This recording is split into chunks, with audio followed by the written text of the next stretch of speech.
Good to Yeah, talk thank to you. you. I Thank guess you. I know it's like, can you believe it's already the middle of May? My gosh.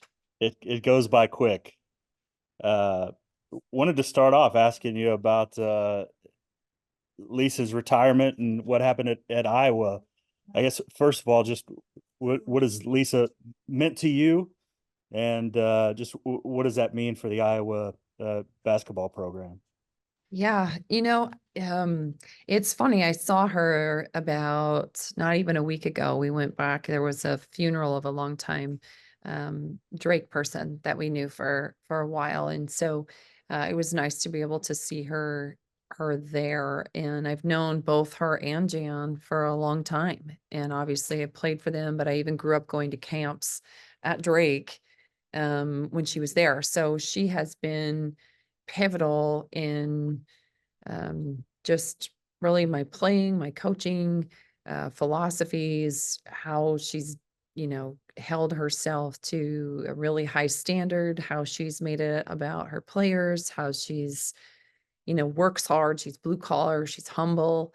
Um, I'm sad to see her retire, to be honest. I thought she would go for a long time, but I couldn't be more excited for Jan. I've known Jan just as long, and this is awesome for her. And as an alum, I'm really proud that they were in a position that they could do that, because that's every coach's dream, is to be able to pass it on to somebody that's in the family. And I think it's pretty awesome to be able to have that. But the game lost a good one, but also gained another great one.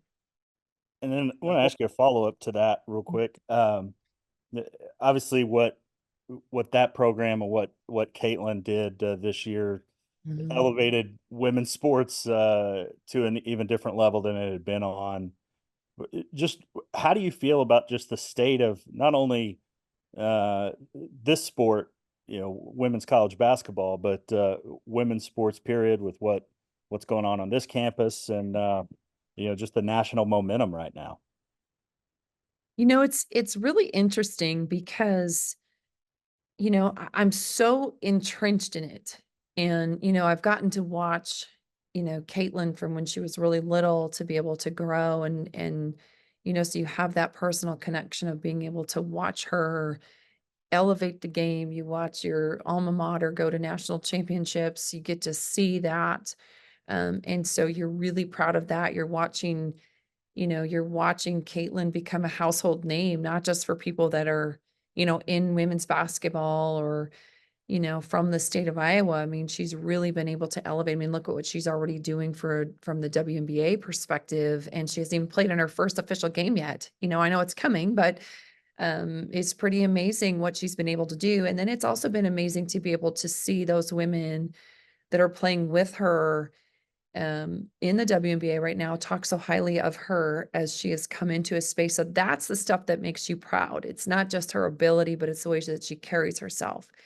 Um, and then you look at these amazing programs on our campus, right? In women's sports. I mean, look at what softball's doing. And, it's funny because people, get all up in arms when they've lost a couple games, and it's like, what?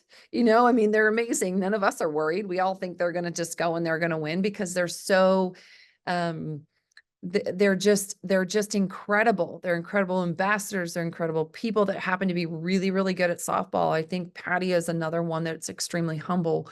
You look at what KJ Kindler, has done in gymnastics. And again, that was what happened this year? But none of us think that. We know that, yeah, they're just going to do it again next year. And sometimes you have those moments and it happens, but those women are, you talk about Lisa, you talk about, obviously Patty and KJ, they're classy and they have elevated their sport. They haven't just been so tunnel visioned in terms of what they're doing on their any given day, but they don't even just, elevate their own sports at national levels, but they elevate all women and women's sports. And there are these strong, incredible people that have humility and grace and work ethic and the ability to be competitive and yet raise the level of the people around them. So I don't know how I got so lucky to be able to be around a lot of them, but I have. And those are the things that radiate. And that's, I think, to me, what's going to continue to elevate women's sports, period. I really appreciate it, Jenny. Thank you. Hey, Jenny, great job. You continue to recruit well, and you recruit better and better all the time at OU.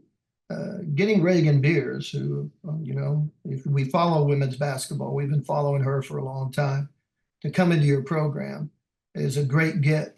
Talk about the recruiting effort to get her into your program and what this does for your team moving forward.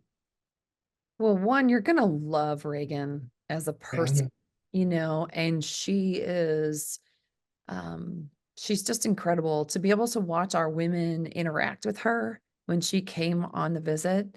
That was really neat, to be able to see that. Reagan wasn't leaving necessarily just for a better opportunity, but obviously they had some different circumstances at Oregon State. And so she was, she made that decision to leave, but she also knew the kind of chemistry and culture that she was looking for. And I think, that's what's really neat, is that we were one of those programs that she wanted to talk to because of that. And so the women on our team knew that she's a need for us, obviously, with her interior play, but even more, she fits so well from a chemistry standpoint. She works her tail off, but also has fun with what she's doing. She wants to be part of this community. And so I'm excited for the people of Norman to be able to get to experience Reagan Beers too, because she will give so much to this community.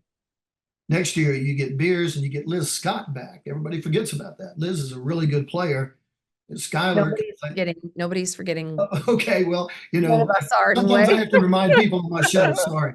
You might have to remind some, but trust me, none of our team has forgotten. But all of a sudden your post play with Beatrice back and Alan, all of a sudden you got really, and hey, when Skylar can jump in there too, all of a sudden your team's becoming a more rounded team. I think so too. I think our depth is going to be really great in a year. I think, we're going to the SEC conference. There's already going to be so much change, and we've got to adapt and we've got to grow. And so we'll be ready to do that. I'm excited to get us together this summer, but I couldn't be more excited. And I say this every year, but I mean it every year. I just literally I couldn't be more excited to get this team together. Thanks, Jenny. Thank you. Hey, Jenny, thanks for doing this. I was going to ask you about, when you win Coach of the Year for the Big 12 and you're up for finalist of Coach of the Year and you have the success that you've had early in your career, your name's going to obviously come up for maybe other jobs and being a potential candidate and mentioned in those situations. I'm wondering, what is it about Oklahoma that makes you want to stay here, continue to build what you have, and have the confidence that you guys are going to have the success that this program has had previously? I have never worried about where other people think you should go. I think when I got to Drake, I thought I was going to be at Drake forever. And that was something that I thought we could build that team and that program. And obviously, as time went on and sometimes things change a little, I knew that it was time to go.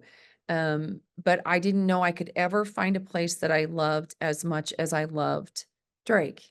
And I found that in Oklahoma.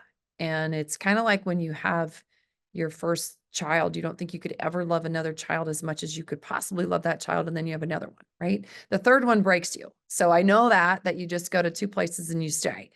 But honestly, I love it here. I love our administration is so supportive. They allow us to grow. They allow us to fall down. I know, obviously, you got to see that in this season. You got to see us really understand growth and process. And I love the people here. I love what we can do here. I love, even through the chaotic kind of scary time of nobody knows what the future is going to hold for college athletics. We're in this really pivotal time, but it's messy and it's not clear. And it's, we don't know. In 10 years, we're going to know what we should have done during this time, but where you can literally trust in your leadership, in your president, in your athletic director. I think, you know, you don't get that in places. You don't get really high integrity with the people. You don't get passionate fan bases. You don't get a brand of, you know, Oklahoma athletics is a big deal. And so I think, that's what we love. I love that the coaches support. There's abundance here. Nobody hurts anybody to get what they need. Everybody is doing what they can to be as successful as they can, but we want softball to win. I mean, look at what baseball did, how amazing. And we want them to, you know, get back to the World Series and, you know, tennis, golf. I mean, we just have these great coaches, these great people, and these great programs. So to me, it's less about what makes this place so great, and it's why would you ever leave? And I know we've had situations, but I've loved it and I continue to love it. Kind of off topic too on this note, I know these next few months are going to be big in terms of the future of Lloyd Noble and what maybe arena you guys might be playing in well into the future. Just how important is that, and how much are you, I guess, voicing your opinion on all of those discussions? I probably voice my opinion too much. I don't know if I've ever been asked to voice it because I just do voluntarily, but no, I feel like it's really important, obviously, for us to continue to evolve, especially as we head into the, you know, the SEC. And it's going to be important. I trust that the right decisions are going to be made, whether or not we, you know, really enhance in terms of the entertainment district, or if we renovate Lloyd Noble. I don't know what decision's going to be made. And I think there's obviously a lot that's going to be put into play for us, for those decisions to be made. But I trust that the people are going to make the right decisions in terms of what and how we're voting. And also just our leadership in the way that we're looking at this, because this is a joint effort. And I think from you know, sometimes we think a little bit too much in terms of the university and Norman, but we're in this together. You know, I mean, when people look on a football Saturday, they're looking at Norman. They're not just looking at the university, and vice versa. And so we've got to continue to be able to do that from a basketball standpoint, from a softball standpoint. I mean, look at what our fans do. Look at how beautiful this city is. It needs to continue to grow. It will continue to grow. I mean, look at what Oklahoma City's doing right now. I mean, look at the Thunder. How amazing. And so we need to be part of that too. And so I think that's where whatever decisions made, we're going to get behind. We trust in our leadership. And at the same time, we know that we've got to continue to progress forward. Thanks, Jennie. Thank you. Jennie, I'm old enough to remember when Coach Bluder was stopping Jackie Stiles when she was coaching at Drake, and Jackie was at SMS. So that's how old I am. Lisa Bluder's been a good coach for a lot of years. Wanted to ask you about, have you ever coached sisters before on the same roster? I have coached twins. Okay. Never sisters in terms of what we get to do next year with Skylar and obviously Zaya, but Sky assures me she'll have Zaya in line. So that's I'm sure that will be, you know, a really easy transition for Zaya. Lucky her. And just another off the wall question. Did you send letters to Caitlyn when you were at Drake? Just on a whim? Oh, you know, well, compliance kind of gets in the way of some things, but I do know a lot of her family, so we're able to, you know, to stay connected from a standpoint. But I'm so proud of her, and you know, I offered her when she was in 7th grade, so she sat in my office, and you know, everybody asked me, "Oh, how'd you even know that she was going to be good?" And I said, "Obviously, I was right, so it doesn't matter how you know." But yeah, what a cool career. Wanted to ask you, in the age of the transfer portal, you guys haven't had a lot of hits. I mean, or, you know, you haven't taken a lot of hits. And, you know, how fortunate have you been? And why has that been? You guys have just been really been able to be rock steady in not taking hits. And what's the reasoning of that? Is it just what you've been able to build in terms of this roster and keeping kids? What have you been able to build at Oklahoma to where you've been able to do that? Well, I think again, it's also, I think it's a huge part of you know, with Maddie Taylor and Anna, to be honest, and them deciding to stay and to do this and to do something that they'd never done on court, I don't think we'll ever fully understand the legacy that they left in terms of staying when it's hard and wanting to do something together. You know, I think in the, you know, what it looks like from an outside perspective of the portal is we don't always understand all circumstances of why people make decisions that they make. And they're not always bad decisions or good decisions. Sometimes it's just a decision. But I think that foundation is huge for them to have been able to stay and help build it. But then I also think that you have to get this mix of people that love Oklahoma. And I think we've had that too. I think people have loved, you know, not just the women's basketball program, but they come for a bigger reason and then they want to stay. And that I'm really proud of. I'm really proud of that locker room that continues to believe in each other.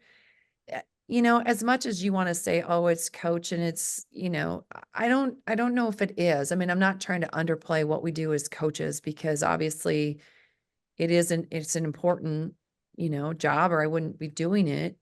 But I do really feel like the women in that locker room have such an investment in each other and it goes deeper than I think we really realize. And that's something that we need to continue to do. And it's not just, oh, you got to recruit your players in the off season.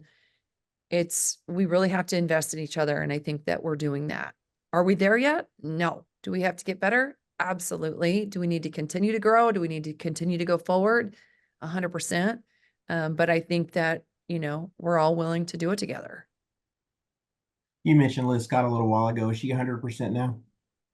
Not quite, but she's so close. She's so close. And what I mean by not 100% is she hasn't necessarily been cleared for contact and things like that yet. So what she's been able to do, she's really evolved and she's ahead of schedule and she's, you know, working on her game and she's able to shoot and she's able to do a lot of skill work.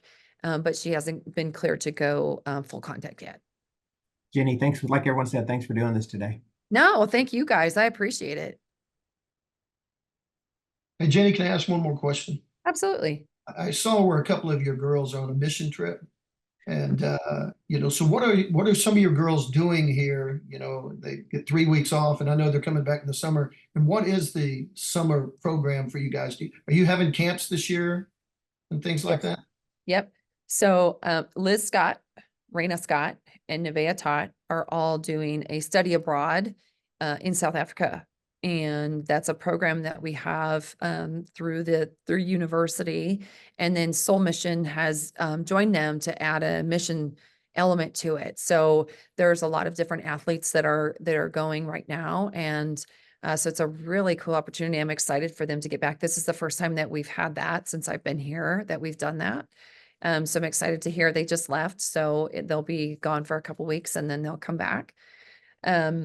And yes, and then everybody comes this summer and we get about, you know, 7 to 8 weeks to be able to work out with our players and get them on campus and really get some individual skill work and they get in the weight room and then they get to really bond as a team as well. And we'll do some team workouts as well. And we do have camps and we have little kid camps. We have a high school camp. We have some team camps that we're doing. In fact, this year I'm so excited because we've had quite a few people reach out for camp that we've had to open another week. And so I don't know what the numbers will be like in that second week, but we want to make sure that it's a great camp. You know, we want kids to just continue to fall in love with this game. And I know I'm biased because my kids are that age and they love camp and they love to go to camps. And so you get to see these, you know, and our players are, you know, they get to be really involved. And so they get to know these campers on an intimate level, you know, where they see them at the store and you know, or they get to come to the games or they see them at the mall. And it's just really cool. I love camp and we're excited about being able to add another week. Thanks, Jennie. Thank you. And Jennie, I wanted to ask you about, we asked you about one Oregon State edition, wanted to ask you about the other one. Jonas, what he brings to this staff. I know obviously you're pretty familiar with him. already from your time at Yeah. Colorado, but just Yeah. what stands out to you about him and what made that the right fit? Well, it's interesting because both were, both Reagan and Jonas were very separate, even though it feels like they were kind of together. But it was just kind of ironic to be awesome, awesome irony, but definitely ironic. Jonas and I worked together at Colorado and have stayed in touch for a number of years. And he's really good. Like he has a great basketball mind. And yet he also does a great job recruiting. He's very experienced.